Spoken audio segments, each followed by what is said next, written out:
हिमांशु पटेल अपने YouTube channel biology अर्थ में मैं आप सभी का स्वागत करता हूं। आज की इस वीडियो में हम डीएनए रेप्लिकेशन के पार्ट 3 के बारे में जानेंगे। इससे पहले हम पार्ट 1 और पार्ट 2 हम पढ़ चुके हैं। अगर आपने वह नहीं देखा है तो आप डिस्क्रिप्शन में जाकर पहले पार्ट 1 और पार्ट 2 देख लीजिए। पार्ट 1 में हमने इनिशिएशन की प्रोसेस को समझा था, पार्ट 2 में हमने इलोंगेशन की प्रोसेस को समझा था। अब हम पार्ट 3 में किसको समझेंगे? टर्मिनेशन की प्रोसेस को समझेंगे।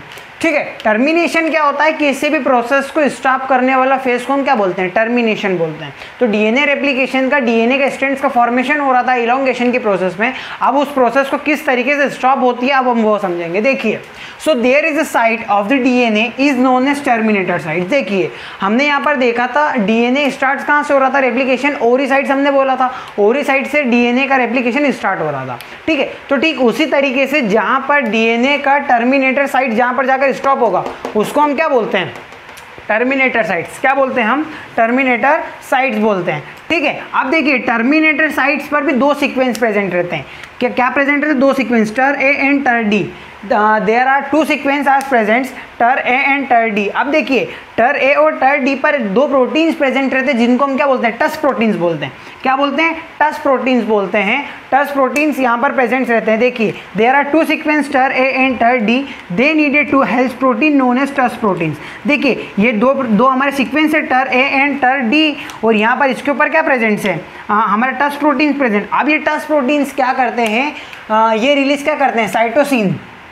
क्या करते हैं? ये साइटोसिन रिलीज करते हैं और यहाँ पर क्या कर देते हैं? गैप क्रिएट कर देते हैं।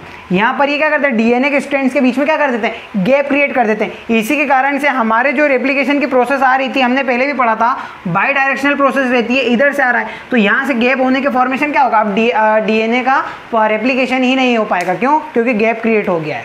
ठीक है, तो क्या लिखा है? टस protein the release the cytosine due to which the gap is created and the DNA copy is formed। और क्या हो जाएगा? दोनों डीएनए में हमारा डीएनए का क्या हो जाएगा? फॉर्मेशन हो जाएगा। अब देखिए बेटा, अभी भी हमारा पेरेंटल डीएनए डॉटर डीएनए दोनों जुड़े हुए हैं। फॉर्मेशन रुक गया है लेकिन अभी भी पेरेंटल डीएनए डॉटर डीएनए अभी जुड़े। अब ये किस तरीके से जुड़ता अब अलग होंगे? देखिए यहाँ पर क्या लिखा है? They are unbinded so they need topoisomerase. Topoisomerase क्या करेगा? इनके बीच में क्या कर देगा? गैप क्रिएट कर देगा।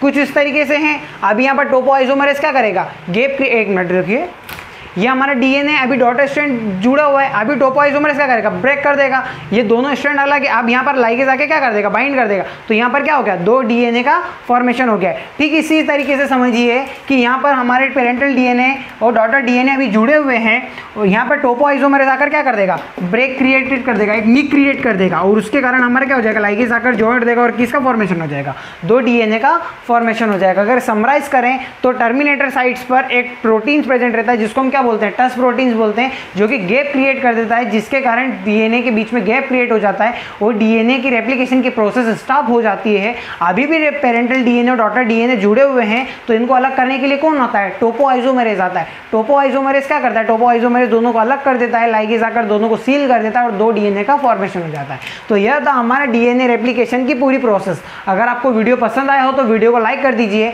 चैनल को सब्सक्राइब कर दीजिए। मिलते हैं हम नेक्स्ट वीडियो में। जय हिंद, जय भारत।